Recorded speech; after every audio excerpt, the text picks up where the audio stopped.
आप देख रहे हैं कल का बाजार। मैं हूं दीपाली राणा और सबसे पहले तो आज के मार्केट की अपडेट की बात करेंगे और उसके बाद आपके सवालों को करेंगे शामिल। दरअसल ग्लोबल सेंटीमेंट्स कमजोर होने की वजह से भारतीय बाजार गिरावट के साथ बंद हुए। दरअसल यूरोप में कोरोना संकट ने फिर चिंता बढ़ाई है, वहीं अमेरिका में चुनाव को लेकर अनिश्चितता बनी हुई है। निफ्टी तकरीबन 150 पॉइंट कमजोर होकर 11,700 के करीब बंद हुआ। इंडेक्स के 50 में से 41 शेयर्स लाल निशान में क्लोज हुए। वह निफ्टी बैंक ने अंडर परफॉर्म किया और यहां 500 अंकों से ज्यादा का नुकसान रहा। बैंकों के बाद एनबीएफसीज भी टूटे। आईटी, फार्मा और रियल्टी, तेल गैस शेयरों में भी मायूसी ही रही। आज कैपिटल गुड्स को छोड़कर अन्य सभी सेक्टर इंडेक्स वीकनेस के साथ ही बंद हुए हैं। एफआई जो लगातार खरीद रहे थे भारतीय बाजार में, आज उनकी ओर से बिकवाली हुई है 1130 करोड़ की और डीएस ने मामूली खरीदा है, लगभग 1.5 करोड़ के आसपास की खरीदारी हुई है। तो एफआई की ओर से आंकड़े बिकवाली की तरफ रहे हैं। लेकिन सिद्धांत उत्तेकर हमारे साथ बने हुए ट्रेडबुल से आपके सभी क्वेरीज को आंसर करने के लिए। आपके सवाल हमें व्हाट्सएप के जरिए तो मिले ही हैं, आप लाइव शो का हिस्सा भी बनेंगे, बट आप ट्विटर फेसबुक पर भी अपने सवाल भेज सकते हैं। सिद्धांत, पहले तो क्विक आउटलुक कल के लिए क्या रहेगा आपका? कल एक्सपायरी भी है, क्या सजेशन है? गुड इवनिंग दीपाली जी यहाँ पर काफ़ी उठापटक का दिन रहा था। बट ओवरऑल अगर हम मंडे से मार्केट का डेटा देखें, स्पेशली निफ्टी, तो 11,700 से 11,900 इस पर्टिकुलर रेंज को काफ़ी अच्छी तरह इसने रिस्पेक्ट किया है। इनफैक्ट आज के सत्र में एक इंटरेस्टिंग पैटर्न हुआ है कैंडलस्टिक्स के लिहाज से, जिसे हम एक स्टिक सैंडविच फॉर्मेशन बोलते हैं। एंड जिस तरीके से ये पैटर्न है, इसके इम्प्लीकेशंस 11,880 के ऊपर ही ओपन अप होंगे on the bullish side. On the lower side 11,700 के आसपास जिस तरीके से बिल्टअप्स है, 11,650 के आसपास जैसे वॉलेटिलिटी स्क्यूज है, मुझे लग रहा है यहाँ पर कल के सत्र के लिहाज से भी एक अच्छी रेंज डिफाइन हो रही है। 11,880 जब तक ब्रेक नहीं होता तब तक बड़ा मोमेंटम मार्केट में नहीं आएगा। ऑन द कॉन्ट्ररी मुझे लग रहा है 11,650 से लेके 11,700 एक अच्छा सपोर्ट हो सकता है। तो लगभग मुझे लग रहा है एक्सपायरी कहीं जाकर 11,750 के आसपास होनी चाहिए अगर एक नॉर्मल डे होता है। तो अगर बैंक निफ्टी की बात करें तो क्लियरली यहाँ पर थोड़ी सी आउट परफॉर्मेंस अभी भी नजर आ रही है। एंड जिस तरीके से यहाँ पर भी रेंज है 24,000 एक काफी इंपॉर्टेंट सपोर्ट होगा कल के सत्र के लिए। ऑन द कॉन्ट्ररी 24,700 के आसपास काफी डिफिकल्टीज आ रही है। बट 24,500 के आसपास जिस तरीके से वॉल स्क्यूज है, मुझे लग रहा है वो एक ट्रिगर पॉइंट हो सकता है कल के सत्र के लिए। तो वहां पर मुझे लग रहा है थोड़ा सा एक पॉजिटिव बायस रखना चाहिए। 24,100 के आसपास खरीदारी करने की सलाह होगी। 23,980 का स्टॉप लॉस लगाना चाहिए एंड 24,500 जैसे ब्रेक हो जाता है तभी अपनी पोजीशन रिव्यू करनी चाहिए। मोटा मोटी मुझे लग रहा है कि कल का सेशन भी एक इनसाइड बार फॉर्मेशन होना चाहिए। बट 11,880 काफी इंटरेस्टिंग होगा अगर कल की सुबह थोड़ा सा पॉजिटिव संकेत आते हैं और अगर 11,880 फर्स्ट हाफ में ब्रेक हो जाता है तो काफी बड़ी अनबाइंडिंग मूव आ सकती है। ठीक है, तो व्यू आपको निफ्टी बैंक निफ्टी दोनों पर मिला है। लेवल्स भी बताए हैं सजान ने, कल के लिए कौन से अहम रहेंगे। आपके सवाल शामिल करें उससे पहले डॉक्टर रेड्डीज के मैनेजमेंट को आपको सुनवाते हैं। दरअसल नतीजों के बाद आगे का आउटलुक क्या है, इस पर बातचीत की कंपनी के सीएफओ सौमन चक्रवर्ती ने, और उन्होंने कहा कि दूसरी तिमाही में तो प्रदर्शन अच्छा रहा है, खासतौर पर नॉर्थ अमेरिका में। उन्होंने ये भी कहा कि रेमडेसिविर के लॉन्च से भी कंपनी को फायदा हुआ है। सुनिए क्या कहा। तो सेकेंड क्वार्टर में लगभग सारे ही जियोग्राफी या बिजनेस अच्छा परफॉर्म किया। नॉर्थ अमेरिका में काफ़ी सारे नए प्रोडक्ट लॉन्च हुआ इस साल में, और जो पिछले साल में हुआ था उसका भी इम्पैक्ट इस साल में पूरे मिलता है। इसीलिए नॉर्थ अमेरिका में परफॉर्मेंस अच्छा रहा। यूरोप में पिछले कुछ क्वार्टर से हमारा परफॉर्मेंस अच्छा हो रहा है और ये बरकरार रहा। इन इंडिया में एक तो वोकट का एक्विजिशन, वो इंटीग्रेशन अभी तक काफ़ी अच्छा हुआ है, एंड जो परफॉर्मेंस मिल रहा है वहाँ से वो हमारा जो एक्सपेक्टेशन था उसका हिसाब से बराबर है। तो वोकट एक्विजिशन हेल्प कर रहा है इंडिया का ग्रोथ, और कुछ like Covid product like remdesivir हमने लॉन्च किया इंडिया में, वो भी थोड़ा बहुत हेल्प कर रहे हैं। जो market recovery, demand recovery emerging markets में भी हो रहा है, ये भी बेटर है। और हमारा जो पीएसआई बिजनेस है, एपीआई, वो भी अच्छा प्रोडक्शन किया है। साथ ही डॉक्टर रेड्डीज ने यह भी कहा कि पिछले साल दूसरी तिमाही में आउट लाइसेंसिंग इनकम बड़ी होने की वजह से जो ग्रॉस मार्जिन थे वो बढ़े हुए थे। एडजस्टमेंट के बाद साल दर साल आधार पर ऑपरेशनल मार्जिन में सुधार आया है। वहीं एक्सपोर्ट इंसेंटिव रुकने का भी इम्पैक्ट दिखा है। तो लास्ट ईयर सेम क्वार्टर में आप अगर याद करें तो हमारा आउट लाइसेंसिंग इनकम वो 700 करोड़ के ऊपर था। तो इसीलिए जो वो इनकम के हिसाब से ग्रॉस मार्जिन काफ़ी सिग्निफिकेंटली ऊपर चला जाता है। अगर वो आप एडजस्ट कर लो तो actually year on year operational performance के हिसाब से ग्रॉस मार्जिन इंक्रीज हुआ है, कम नहीं हुआ।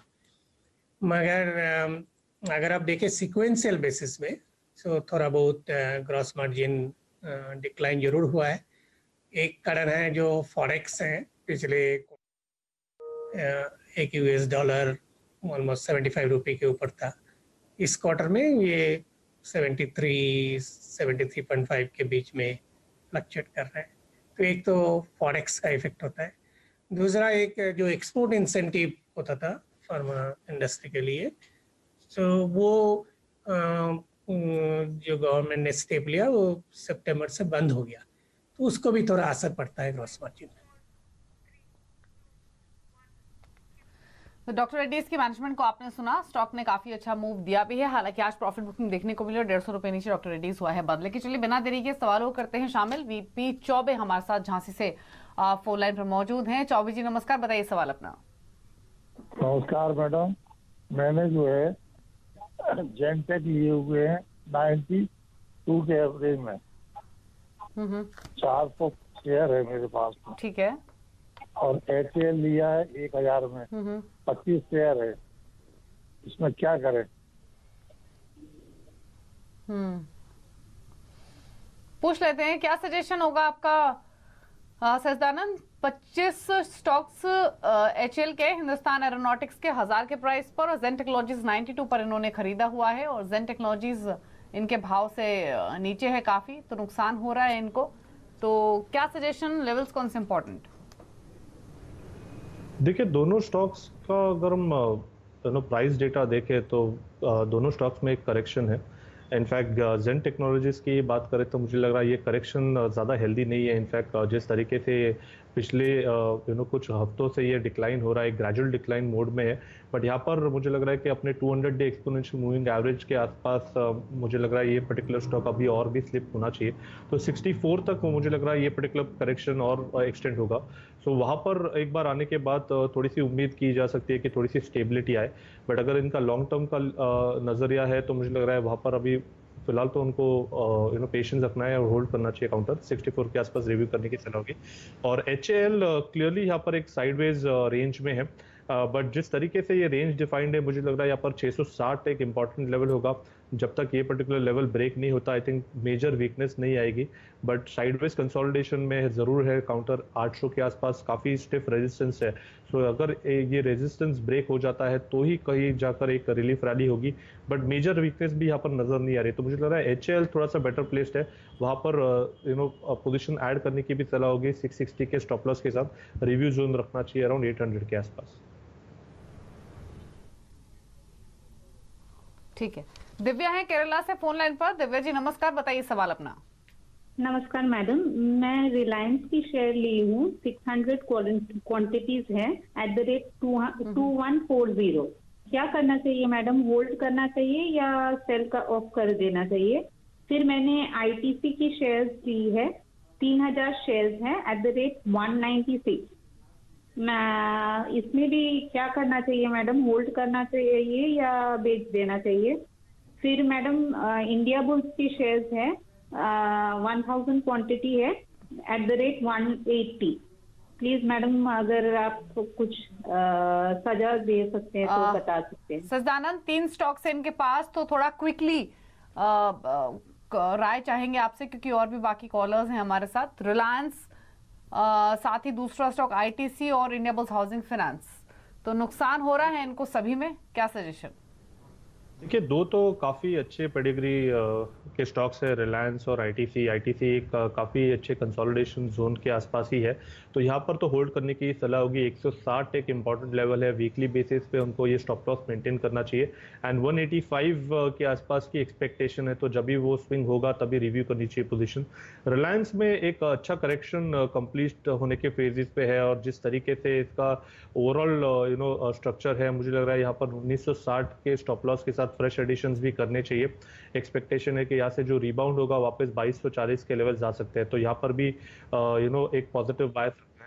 बट आईबुल हाउसिंग फाइनेंस मुझे लग रहा है वहां पर थोड़ी सी दिक्कत हो सकती है, जिस तरीके से इसमें ओवरऑल मेजर वीकनेस रही है और हाल फिलहाल में एक फ्रेश ब्रेकडाउन आया है। सो जब तक स्टॉक 155 160 इस पर्टिकुलर लेवल्स के ऊपर कॉन्फिडेंटली क्लोज नहीं देता, तब तक मुझे लग रहा है यहाँ पर वीकनेस हावी रहेगी। तो यहाँ पर मुझे लग रहा है कि उनको अपनी पोजीशन एग्जिट करनी चाहिए एंड स्विच करनी चाहिए कुछ बेटर स्टॉक्स पे। ठीक है। नरेश ने एक सवाल भेजा है ट्विटर के जरिए। एलएनटी पर 925 की इनकी खरीदारी है, लगभग 300 शेयर इन्होंने खरीदे हुए हैं और एक साल के पर्सपेक्टिव से इन्होंने ये खरीदारी की है। तो जानना चाहते हैं कि एक साल में ये स्टॉक कहाँ जा सकता है, लेवल्स कौन से रह सकते हैं। तो प्रॉफिटेबल पोजीशन है, 1 ईयर पर्सपेक्टिव से क्या सजेशन होगा? देखिए, हाल फिलहाल में ही यहाँ पर एक अच्छा रिवाइवल हुआ है, लगभग 880 के आसपास एक स्विंग सपोर्ट एस्टैब्लिश हुआ है।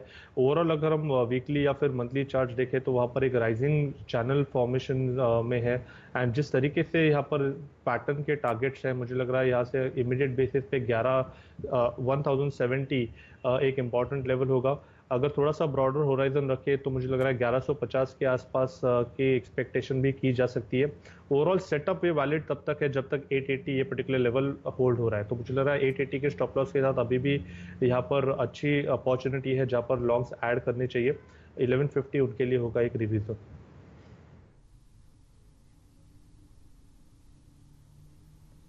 ठीक है। अगले कॉलर जयंती है हमारे साथ जामनगर से। जयंती नमस्कार, बताइए सवाल अपना।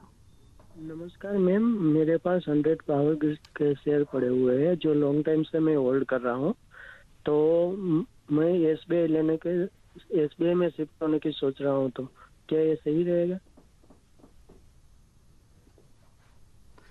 बताइए सजानंद, प्रॉफिटेबल पोजीशन है इनकी, पावर ग्रिड से एग्जिट करके एसबीआई लेने का प्लान कर रहे हैं, कैसी इनकी स्ट्रैटेजी? देखिए, अगर कंपैरिजन करें तो ट्रेंड वाइज ही करनी पड़ेगी, क्योंकि प्राइस फॉर्मेशंस पे अगर देखें तो वीकनेस एसबीआई में काफ़ी प्रोमिनेंट है, बट वो भी अभी थोड़े से साइडवेज कंसोलिडेशन में है। 190 के आसपास एक अच्छा सपोर्ट नजर आता है, बट कहीं जाकर 200-210 के आसपास थोड़ा सा एग्जॉशन है। बट मुझे लग रहा है इनकी जो एग्जिस्टिंग पोजीशन है वो काफ़ी अच्छे लेवल से है। जिस तरीके से उन्होंने अपनी पोजीशन बनाई है, मुझे लग रहा है यहाँ पर इनफैक्ट अच्छी पोटेंशियल हो सकती है। अराउंड 180-185 तक स्विंग्स एक्सटेंड होने चाहिए। एक ग्रेजुअल अप मूव की एक्सपेक्टेशन रखनी चाहिए। मुझे लग रहा है यहाँ पर 165 जब तक ब्रेक नहीं होता तब तक ये बुलिश बायस मेंटेन होना चाहिए। तो मेरी सलाह होगी एसबीआई में इमीडिएटली स्विच नहीं करना चाहिए। 210 उस ब्रेक जैसे हो जाता है उसके बाद उनको अपनी पोजीशन रिव्यू करनी चाहिए। फिलहाल तो उनके पास एक अच्छा हेल्दी कैंडिडेट है जो परफॉर्म कर रहा है और उसी पे राइड करना है। सो 165 के स्टॉप लॉस के साथ मेंटेन कीजिए पोजीशन, 185 के आसपास जैसे पहुंच जाता है वहां पर रिव्यू कीजिए। ठीक है। अगला सवाल भरत पटेल ने हमें भेजा है फेसबुक के जरिए। बॉश पर इनका सवाल है। 12,540 के स्तर पर इन्होंने खरीदे हुए हैं 16 शेयर्स। जानना चाहते हैं अब क्या करें। 11,800 पर यह स्टॉक क्लोज हुआ है आज, तो इनकी खरीदारी की जो पोजीशन है वो नुकसान में है। 700 रुपए के आसपास का नुकसान इनको हो रहा है हर स्टॉक पर। बताइए क्या करें अब ये। देखिए, बॉश में लॉन्ग टर्म चार्ट्स पे अगर हम देखें तो काफ़ी समय से एक लो टॉप लो बॉटम सीक्वेंस ही चल रही है। तो पिछले 4 सालों से ये पर्टिकुलर सीक्वेंस है एंड कहीं जाकर थोड़ी सी 10,500 10,300 ये पर्टिकुलर लेवल्स के आसपास कहीं बेस एस्टैब्लिश हो चुका है। तो मुझे लग रहा है थोड़ा सा उनको पेशेंस रखना चाहिए।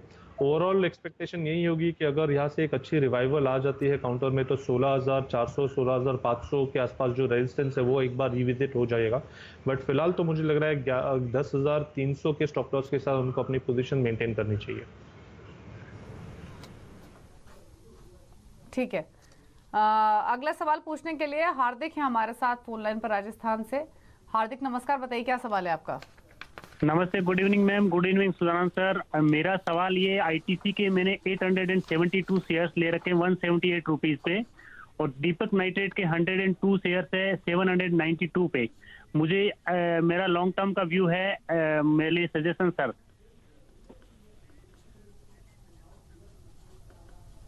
ठीक है, पूछ लेते हैं। बताइए सजदानंद, आईटीसी 178, दीपक नाइट्राइट 792, दोनों स्टॉक्स पर क्या सजेशन होगा? देखिए आईटीसी पे जैसे हमने विश्लेषण दिया है कि 160 एक इम्पॉर्टेंट लेवल होगा यहाँ से, एंड जिस तरीके से यहाँ पर जो उसकी लोअर टॉप लो बॉटम सीक्वेंस थी, एक बेरिश मूव थी, वो कहीं जाकर यहाँ पर एब्जॉर्ब हो चुकी है। एक अच्छा स्टेबल बेस यहाँ पर नजर आ रहा है, बट ट्रेडिंग के लिहाज से मुझे लग रहा है 160 एक इम्पॉर्टेंट लेवल होगा, तो स्टॉप लॉस उनको वहीं पर रखना चाहिए एंड अपनी पोजीशन 185 के ऊपर रिव्यू करनी चाहिए। मुझे लग रहा है इसी पर्टिकुलर बैंड में रह सकता है काउंटर 165 से 185 अगले कुछ हफ्तों के लिए। बट दीपक नाइट्रेट का अगर हम डेटा देखें तो वहां पर मुझे लग रहा है एक अच्छी चाल ऑलरेडी इनिशिएटेड है, एंड जिस तरीके से यहाँ पर एक सीक्वेंस बनी हुई है, एक अच्छे अपलिंग के बाद एक अच्छा करेक्शन आया था और एक अच्छे करेक्शन के बाद एक अच्छा पैटर्न फॉर्म हुआ है वीकली चार्ट्स पे, तो मुझे लग रहा है यहाँ पर उनको एक ट्रेलिंग स्टॉप लॉस स्ट्रैटेजी से अपनी पोजीशन होल्ड करनी चाहिए। 700 ये पर्टिकुलर लेवल जब तक ब्रेक नहीं होता, आई थिंक तब तक इनको अपनी पोजीशन हटानी नहीं चाहिए। एंड जिस तरीके से ये सेटअप या फिर ये पर्टिकुलर ट्रेंड है, मुझे लग रहा है 830 के ऊपर के लेवल्स भी आ सकते हैं। सो 830 ये एक निर्णायक लेवल होगा उनको रिव्यू करने के लिए, तो यहाँ पर होल्ड करने की सलाह होगी दीपक नाइट्रेट स्टॉक पे।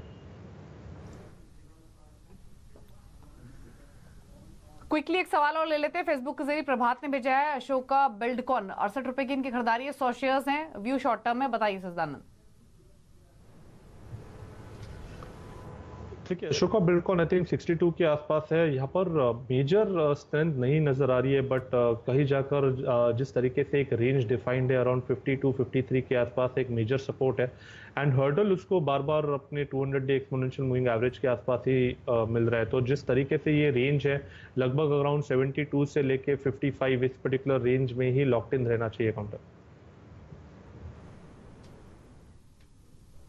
ठीक है, चलिए, तो ये तो व्यू है अशोका बिल्डकॉन पर, लेकिन एक ब्रेक का भी वक्त हुआ है। लेकिन ब्रेक में जाने से पहले बात करेंगे आपके काम की। सीएनबी सेवाज और नेशनल स्टॉक एक्सचेंज लेकर आए हैं एक स्पेशल कैंपेन इन्फॉर्म्ड इन्वेस्टर, निवेशकों में जागरूकता बढ़ाने की एक खास पहल है। आज हम बात करेंगे पासवर्ड्स की। जब कोई अजनबी हमारे घर या कार की चाबी मांगता है तो हम बिना कुछ सोचे समझे से तुरंत मना कर देते हैं। ठीक उसी तरह वित्तीय लेन देन से संबंधित अपने पासवर्ड गोपनीय रखें और इसे किसी के साथ साझा ना करें। एक जागरूक निवेशक वही है जो जानता है कि पासवर्ड शेयर करना पैसे साझा करने जैसे होता है। आपके कमेंट्स क्या रहेंगे इस पर सजदानंद? देखिए, एक एक्सट्रीमली इम्पोर्टेंट स्टेप है। इनफैक्ट पासवर्ड्स काफ़ी सेंसिटिव होते हैं और अगर आप किसी के साथ शेयर करते हो तो ऐसा ही होता है कि आप अपनी तिजोरी की चाबी किसी को दे रहे हैं। तो यहाँ पर ज़रूर सतर्कता रखनी चाहिए। पासवर्ड्स कहीं पर अब्रप्टली लिखने भी नहीं चाहिए। इनफैक्ट एक प्रॉपर सॉफ्टवेयर आते हैं जहाँ पर आप रिकॉर्ड कर सकते हो पासवर्ड्स को, बट डेफिनेटली यहाँ पर दिरंगाई नहीं करनी चाहिए। किसी के पास ये रेट काफ़ी सेंसिटिव इंफॉर्मेशन है जो वैल्यूएबल है और इससे काफ़ी अच्छी तरह मेंटेन करना चाहिए। किसी के साथ शेयर डेफिनेटली नहीं करनी चाहिए। ठीक है, एक ब्रेक के लिए यहाँ पर रुक रहे हैं, लौटेंगे तो कुछ और क्वेरीज को करेंगे शाम में। सजदानंद देकर हमारे साथ बने हुए हैं, जल्द लौटते हैं। आप देखते रहिए कल का बाजार। आप देख रहे हैं कल का बाजार। सजदानंद उत्तेकर हमारे साथ बने हैं आपके सवालों के जवाब देने के लिए, और शैलेश हैं हमारे साथ फोन लाइन पर अपना सवाल पूछने के लिए। शैलेश नमस्कार, बताइए अपना क्वेश्चन। हाँ, गुड इवनिंग मैडम। मैंने सिल्वा मेडिकेयर का 100 क्वांटिटी खरीदा है 548 के प्राइस पे। अब क्या करना चाहिए इसमें? शिल्पा मेडिकेयर इनफैक्ट एक स्ट्रॉन्ग मूवर रहा, लेकिन इनकी यूनिट को लेकर यूएसएफडी की वार्निंग से मूड बिगड़ा स्टॉक का, और अब 450 440 के आसपास ही अटका हुआ है पिछले काफी दिनों से। क्या व्यू होगा आपका सजदानंद स्टॉक पर? देखिए, यहाँ पर लॉन्ग टर्म स्ट्रक्चर काफ़ी हेल्दी रहा था काउंटर के लिए, बट पोस्ट अनाउंसमेंट जिस तरीके से एक ब्रेकडाउन आया था अराउंड 550 के आसपास, एंड एक वीकली गैप वहाँ पर फॉर्म हो चुकी है, तो मुझे लग रहा है वहाँ पर थोड़ी सी अटकने आ रही है। बट जिस तरीके से फिलहाल जो करेक्शन है, मुझे लग रहा है अपने 200 डे एक्सपोनेंशियल मूविंग एवरेज के आसपास काफ़ी समय इसने निकाल दिया है। सो यहाँ पर अगर इनका लॉन्ग टर्म का नज़रिया है तो मुझे लग रहा है 420 के लेवल्स अगर आ जाते हैं तो वहाँ पर मुझे लग रहा है थोड़ी सी पोजीशन वो ऐड कर सकते हैं, क्योंकि काफ़ी एक्सट्रीम ओवर सोल्ड सिचुएशन हो गई है काउंटर में। तो वहाँ पर स्टॉप लॉस आपको लगाना चाहिए अराउंड 360 के आसपास। बट अगर रिवाइवल होता भी है तो मुझे लग रहा है एक काफ़ी बड़ा बैरियर अभी बन चुका है अराउंड 550 535 ये जोन। सो वो जोन आने के बाद वापस अपनी पोजीशन रिव्यू करनी चाहिए उन्हें। ठीक है। राजेश ने एक सवाल भेजा है फेसबुक के जरिए, ग्रेफाइट इंडिया पर इनका क्वेश्चन है। इन्होंने 200 रुपए के आसपास पोजीशन खरीदी हुई है, जानना चाहते हैं कि और ऐड कर ले क्या और क्या स्ट्रैटेजी होनी चाहिए। तो 176 पर बंद हुआ है तो इनको नुकसान है 30 रुपए के आसपास का। सजदानंद, क्या सजेशन? देखिए, ऐड करने की सलाह मैं एक रिवाइवल पे ही दूंगा। इनफैक्ट यहाँ पर भी अगर हम ब्रॉडर स्ट्रक्चर देखें तो काफ़ी समय से एक रेंज में लॉक्ड इन है। 200 एक काफ़ी स्ट्रॉन्ग रेजिस्टेंस रहा है काउंटर के लिए, एंड 170 165 एक अच्छा सपोर्ट जोन रहा है। एंड ठीक यहाँ पर एक mid point of the range पे फिलहाल स्टॉक खड़ा है। तो अगर उनका शॉर्ट टर्म का नजरिया है तो मुझे लग रहा है 188 एक इंपॉर्टेंट लेवल होगा। अगर वो लेवल निकल जाता है तो डेफिनेटली वापस एक रिबाउंड हो सकता है, 200 210 के आसपास के स्विंग्स बन सकते हैं। बट खरीदारी मुझे लग रहा है 188 के ऊपर ही करनी चाहिए, इमीडिएट बेसिस पे नहीं करनी चाहिए, क्योंकि अगर यहाँ से डिक्लाइन एक्सटेंड होती है तो लगभग अराउंड 160 165 के जोन को वापस रीटेस्ट कर सकता है काउंटर। सो इमीडिएट बेसिस पे खरीदारी करने की सलाह नहीं दूंगा, एक लेवल बेस्ड ट्रेड लेना चाहिए 188 के ऊपर।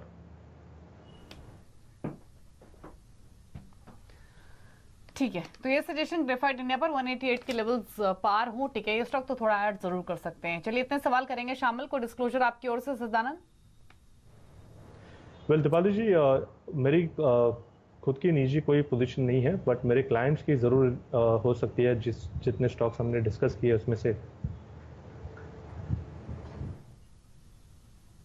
शुक्रिया आपका इस शो का हिस्सा बनने के लिए और हमेशा की तरह हमारे सभी क्वेरीज को जो कॉलर्स के जरिए मिली उनको आंसर करने के लिए। तो इसी के साथ कल का बाजार में तो इतना ही। लेकिन खबरों पर लगातार अपडेट के लिए सिंधी सेवा से जुड़े रहिए, ट्विटर, फेसबुक और यूट्यूब के जरिए। नमस्कार।